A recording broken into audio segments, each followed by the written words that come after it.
Hello and welcome. Live from New Delhi, you're watching DD India Live. I'm Gautam Roy. Hope you're having a Merry Christmas. Coming up in the next 30 minutes, India's Prime Minister Narendra Modi meets members of the Christian community at his official residence in Delhi, says Christmas is an occasion to remember Jesus Christ's life's message and values. The world celebrates Christmas in different colors and shades. Merrymaking abounds while the Pope delivers a solemn sermon for world peace. India's External Affairs Minister Dr. Jaishankar reaches Moscow on a visit to Russia, set to discuss bilateral, multilateral and international issues with his counterpart. He'll also meet Russia's Deputy PM. And Team India is all set to face South Africa in Centurion on Boxing Day for the first test match of a two-match series. Dane Elgar to play a last two tests of his career starting tomorrow.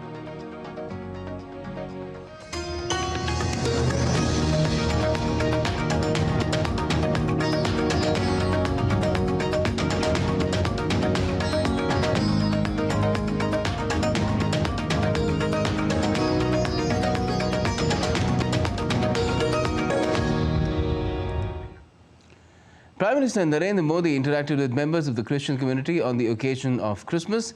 The event was attended by prominent members of the Christian community, including sportspersons, film personalities, and also from the education sector. Extending greetings on the occasion of Christmas, the Prime Minister said that he has had a warm relationship with the Christian community. The PM acknowledged the contribution of the Christian community in nation building. He said that members of the Christian community have played key roles in the freedom struggle as well. Prime Minister Modi also highlighted that Jesus Christ's message of love and compassion. Christmas वो दिन है जब हम Jesus Christ के जन्म को celebrate करते हैं। ये उनकी लाइफ मैसेज और वैल्यूज को भी याद करने का अवसर है। जीसस ने करुणा और सेवा के मूल्यों को जिया है। उन्होंने एक ऐसा समाज बनाने के लिए काम किया जिसमें सबके लिए न्याय हो और जो समाज समावेशी हो, इंक्लूसिव हो। हमारे देश की विकास यात्रा में यही मूल्य एक गाइडिंग लाइट की तरह हमें रास्ता दिखा रहे हैं। The PM also pushed for being vocal for locally made products. He said that locally made products are linked with livelihood of millions of people in the country. He added that the youth can play key roles in nation building to make India a developed nation by 2047. 2047 तक विकसित भारत बनाने का जो लक्ष्य है, इस लक्ष्य के साथ हम अपनी विकास यात्रा को तेज गति से आगे बढ़ा रहे हैं, लगातार कोशिश कर रहे हैं। इस विकास यात्रा में हमारे सबसे महत्वपूर्ण साथी अगर कोई हैं तो वो हमारे युवा है। निरंतर विकास के लिए ये बहुत आवश्यक है कि हमारे युवा फिजिकली, मेंटली और इमोशनली फिट और हेल्दी रहें। इस उद्देश्य से चलाए जा रहे कई अभियान जैसे फिट इंडिया, मिलेट्स का उपयोग, न्यूट्रिशन पर फोकस, मेंटल हेल्थ के प्रति जागरूकता और ड्रग्स के खिलाफ अभियान जन आंदोलन बन चुके हैं। मैं क्रिश्चियन कम्युनिटी के लीडर से, विशेषकर जो एजुकेशन और हेल्थ केयर इंस्टीट्यूशन से जुड़े हैं, उनसे आग्रह करूंगा कि वो इन विषयों के प्रति लोगों को और जागरूक बनाएं। India's External Affairs Minister Dr. Jaishankar arrived in Moscow on Sunday. Dr. Jaishankar is on a 5-day visit from the 25th to the 29th of December as part of the ongoing high-level exchanges between the two sides. During the visit, the External Affairs Minister will meet Deputy Prime Minister and his counterpart, Foreign Minister of Russia, Sergei Lavrov.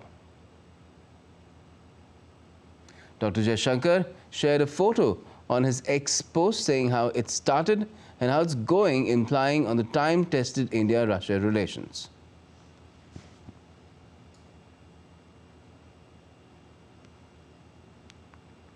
And now shifting focus to Russia-Ukraine conflict, where the two sides pressed on with their military operations on Sunday, striking each other's military targets, including weapon depots, fighter jets and drones, according to official briefings from both the sides.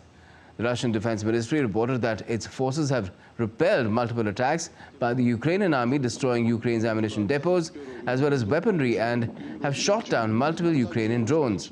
Russian forces also claim to have shot down 4 Ukrainian fighter jets.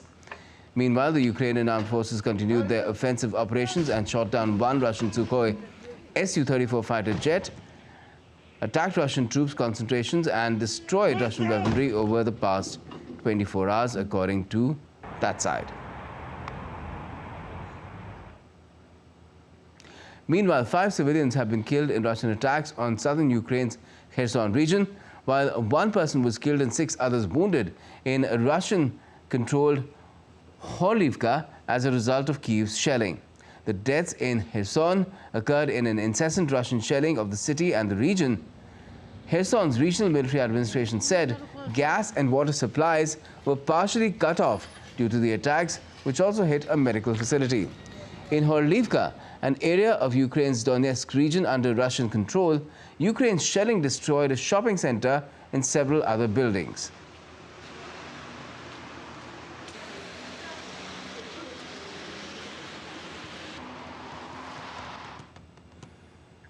A top Russian minister has said on Monday that Russia has the upper hand in weapons production over the West and intends to keep the rate of growth high.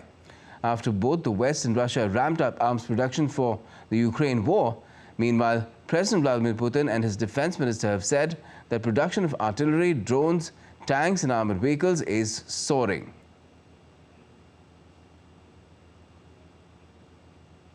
Russia on Monday also said that emergency workers had put out a fire on a Soviet-era nuclear-powered cargo icebreaker ship, and the state company which runs the vessel said there had not been any casualties and there was no threat to the security of the reactor. The fire broke out on Sunday in one of the cabins of the Soviet-made Semorput ship, which is currently at dock in the northern Russian city of Murmansk. The fire, which at its peak covered an area of about 30 square meters, was put out with no casualties. Atomflot runs Russia's fleet of nuclear icebreakers and is a unit of the Rosatom State Nuclear Corporation. The Murmansk region in Russia's northwest shares borders with Finland and Norway, as well as with the Barents and White Seas. The ship, which entered service in 1988 and went through an extensive upgrade a decade ago, is Russia's only nuclear-powered ice-breaking transport ship, according to Rosatom. Serbian President Aleksandar Vučić has urged a group of opposition leaders to stop the hunger strike a week after parliamentary elections won by Serbia's ruling Serbian Progressive Party. The total of 5 prominent opposition leaders have been on a hunger strike, including Miroslav Aleksić and Marinika Tepic, who started the strike on the 18th of this month. The opposition's alleged major election law violations in Belgrade city parliament races, including voter registration fraud, bribery and result rigging, and they've demanded that there should be a rerun. To all those who are on a hunger strike, I would like to ask that they all end their hunger strike, since, honestly, elections were not called at the time because, despite their lack of legitimacy, we had really won the elections, and they had lost by a margin of 2-1. They didn't really care, and it is a significant difference if compared to the present situation. So let them return to their duties. They can organize protests every day. Meanwhile, thousands gathered in the Serbian capital in an anti-government protest which turned into clashes with riot police. Protesters hurled stones at Belgrade City Hall, demanding the annulment of parliamentary and local elections. Police fired pepper spray after a crowd tried to break into the Belgrade City Hall, where the local election commission is based.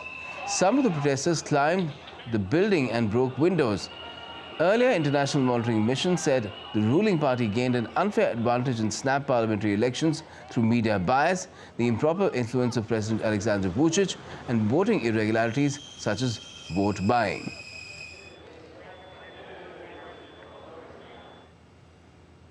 And Moscow has reacted on Serbian protests and said that foreign-backed forces have been trying to foment unrest in Serbia over parliamentary and local elections. Thousands gathered in the center of Belgrade in an anti-government protest on Sunday to demand the annulment of the elections a week ago that international observers said were unfair. Chad's new constitution was approved by 86% of the voters in a referendum held a week ago, but opposition leaders have challenged these figures. The country's military rulers have promoted the new constitution, but it had been denounced by opposition politicians, with some calling for a boycott of the 17th of December vote. The turnout stood at 63.75%, the Electoral Commission said, which opposition leaders are disputing. The electoral authorities said that apart from some minor dysfunctions, the referendum had passed off smoothly. The results are preliminary, with the definite results due from the Supreme Court on the 28th of this month. Tunisia held its first local polls under the new constitution. The voting was the first step in determining the composition of a new local and regional national council. However, parties across the political spectrum boycotted the elections. They argued that the elections are the latest step in the president's authoritarian agenda. Tunisia has been in the throes of a deep political crisis that has aggravated the country's economic conditions since 2021, when President Kais Saied ousted the government and dissolved parliament. Moldova's pro-European president, Maia Sandu, intends to run for a second presidential term in late 2024. She also called in parliament to begin preparations for a referendum on the country's drive to join the European Union. The country's most prominent opposition figure, socialist pro-Russian former President Igor Dodon, denounced both her intention to seek re-election and the call for a referendum. A former World Bank economist, Sandu has made EU membership the cornerstone of her program since defeating Dodon in a landslide election in December 2020. An EU summit earlier this month gave the go-ahead to start membership talks with both Moldova and Ukraine. Thousands of migrants left the town of Tapachula in southern Mexico early with the hope of reaching the U.S. Leading the caravan were migrants carrying a cross, a Mexican flag, and a large banner that read "Poverty Exodus."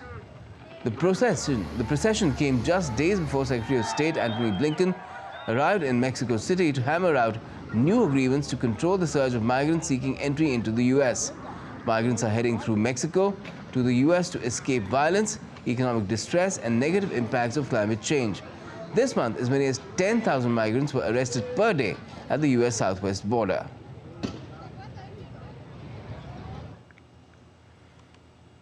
Now let's get you an update on the flight carrying Indians that was grounded in France. According to highly placed sources, that flight is landing in Mumbai at 11:30 p.m. Indian Standard Time. A couple of people have been detained. Rest of the persons are on the flight and they've been deported to Mumbai. Australia will provide around $325 million to Bangladesh for dignified return of over 1 million forcibly displaced Rohingyas to their motherland in Myanmar. The commitment came when outgoing Australian High Commissioner in Dhaka made a farewell call on Prime Minister Sheikh Hasina at her official residence in Dhaka on Sunday. During the meeting, the envoy reiterated his country's support to Bangladesh for dignified return of more than 1 million forcibly displaced Rohingya people to Myanmar. Sri Lankan President Ranil Wickremesinghe has granted an amnesty to more than 1,000 convicts and released them from jails across the country to mark Christmas. Among the 1,004 freed on Monday were Sri Lankans jailed for not being able to pay outstanding fines, Prison Commissioner Gamini Dasanayake said.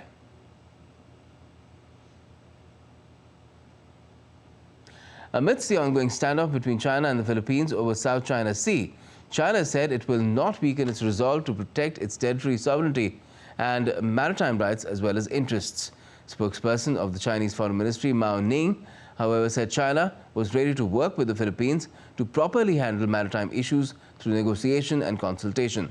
The remarks followed a commentary published by Chinese state media on Monday, which said that the Philippines had relied on US support to continually provoke China, with such behavior seriously hampering regional peace and stability.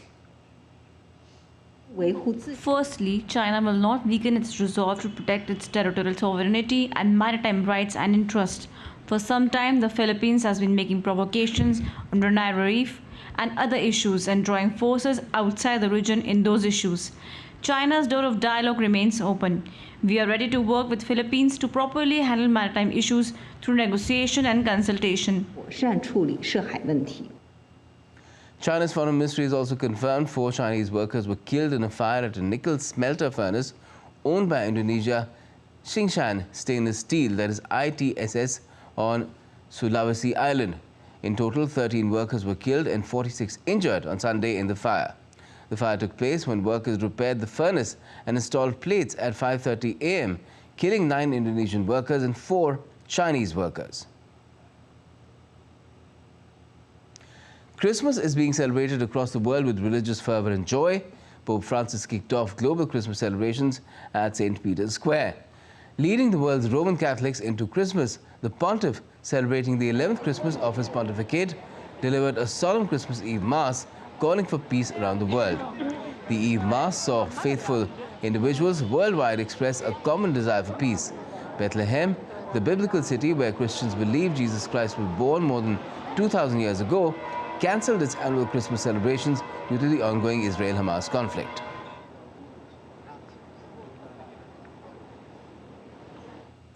Hail fell in a town in Australia's New South Wales state on Monday, creating a whiteout landscape on Christmas Day. Weather authorities said they had received reports of large-sized hailstones over 5 centimeters falling in the same region. Oaxacans savoured ornate taproot sculptures during the traditional Night of the Radishes. Each year, artists and gardeners gathered the day before Christmas Eve to exhibit radishes intricately carved into designs reflecting themes from regional religion to daily life. The origin of this unique tradition dates back to the 16th century when the Spanish introduced radishes to Mexico. Peruvian police carried out a drug bust operation with the special help of Santa Claus in Huacal, near the capital Lima. An officer dressed as Santa broke down a door with a sledgehammer and helped to detain suspects. 2 men were arrested for selling drugs. And the annual Surfing Santa Day on Florida's Cocoa Beach saw hundreds of surfing Santas and elves take to the waves. The 15-year event, which began as a simple family beach day, has grown into a beloved tradition for locals and visitors, blending Florida sunshine and Christmas spirit. Participants enjoyed live music, a costume contest, and watched the Santas ride the waves.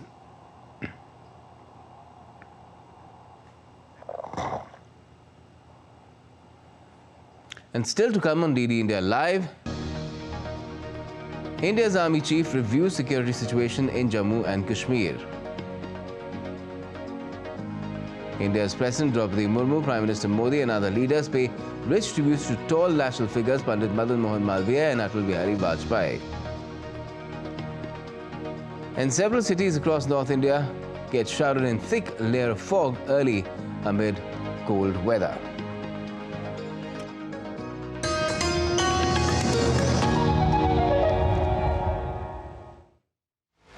India's huge leaps towards becoming self-reliant in defense sector.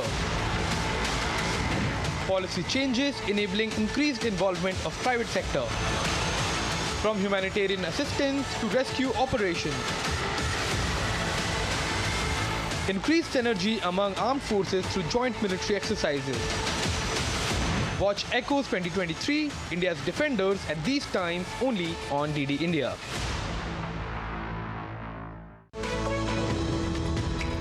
We just don't bring you the news as it unfolds. We get to the heart of the matter. We don't just present facts, we demystify complex social, political and economic events. We break stories that shape the world's present and future because you deserve the truth. I am Tanvi Taneja from New Delhi. I'm Ollie Barrett from London. I'm Nick Harper from Washington, D.C.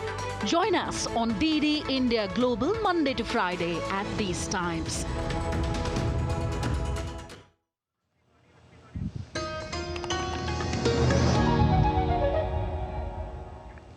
Welcome back. You're watching DD India Live. I'm Gautam Roy. Now, Prime Minister Narendra Modi virtually participated in the Mazduron Ka Hit, Mazduron Ko Samarpit program at Indore on the birth anniversary of former Prime Minister Atal Bihari Vajpayee. On the occasion, India's Prime Minister handed over a cheque of about $26.93 million pertaining to the dues of the Hukumchand mill workers. The PM also laid the foundation stone for a 60-megawatt solar power plant in Khargone district. Prime Minister Modi addressed the occasion and appreciated the efforts of the mill workers.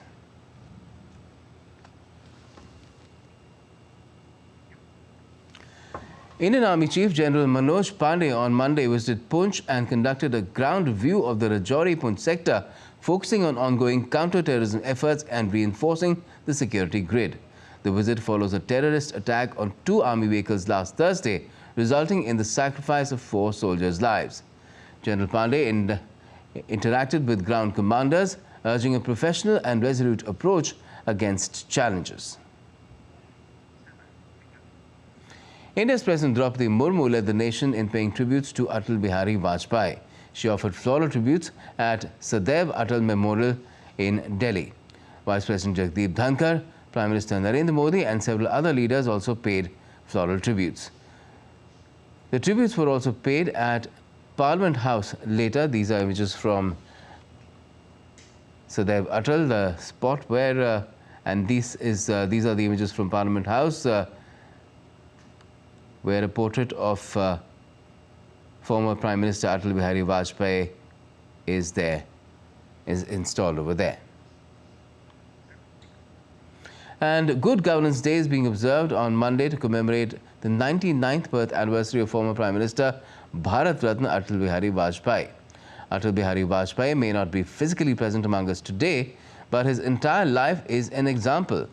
Embracing his personality and thoughts in our lives can be a true tribute to him. And India is also observing the 162nd birth anniversary of eminent freedom fighter Pandit Madan Mohan Malviya. India is also observing the 167th birth anniversary, like I mentioned, of Pandit Madan Mohan Malviya. Prime Minister Modi, Lok Sabha Speaker Om Birla and Rajya Sabha Deputy Chairperson paid tributes to Pandit Madan Mohan Malviya at the Central Hall of Parliament House on his birth anniversary. Defence Minister Rajnath Singh, BJP National President JP Nadda and other leaders also paid floral tributes.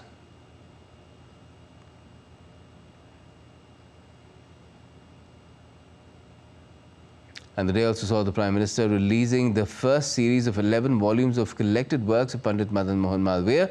The program was organized on the occasion of the 167th birth anniversary of the leader. Listen in. महामना जैसे व्यक्तित्व सदियों में एक बार जन्म लेते हैं और आने वाली कई सदियों तक हर पल हर समय उनसे प्रभावित होते हैं। भारत की कितनी ही पीढ़ियों पर महामना जी का ऋण है। वो शिक्षा और योग्यता में उस समय के बड़े से बड़े विद्वानों की बराबरी करते थे। वो आधुनिक सोच और सनातन संस्कारों के संगम थे। Now preparations have been on for the final stage in the inauguration of Ram Temple at Ayodhya in the Indian state of Uttar Pradesh. Ahead of Pran Pratishtha Mahotsav at Ayodhya, Sri Ram Janmabhoomi Tirath Kshetra Trust released photos, images showing the current status of Sri Ram Janmabhoomi Mandir construction work. The grand inauguration is scheduled to take place on the 22nd of January 2024. India's Defence Minister Rajnath Singh and Lok Sabha Speaker Om Birla arrived in Haridwar on Monday, where they were welcomed by India's Uttarakhand Chief Minister Pushkar Singh Dhami. Later, they attended the Divine Spirituality Festival in Haridwar. During his address, the Defence Minister said that saints have an important contribution in the upliftment of the nation. And he also added that it's the job of the saints to see whether we are following our Raj Dharma properly or not. The army protects the country's borders, while the protection of culture is still in the hands of saints.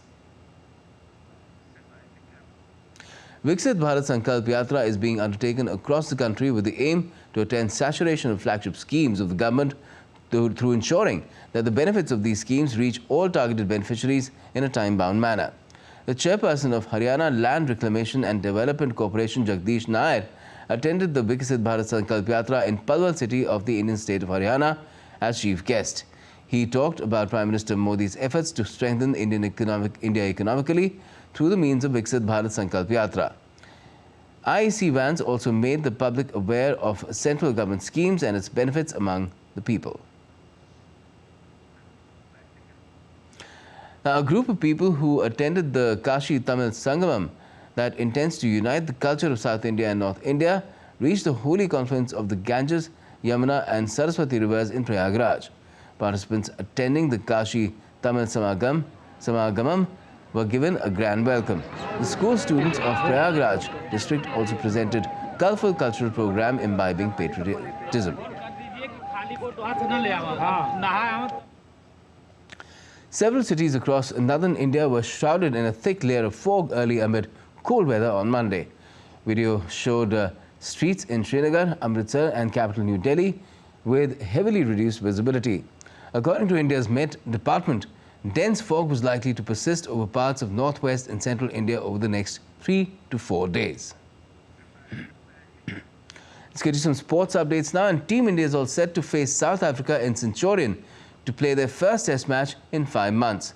While Virat Kohli is back in the squad, lack of practice can be a concern for Team India if they really want to beat South Africa on their home ground.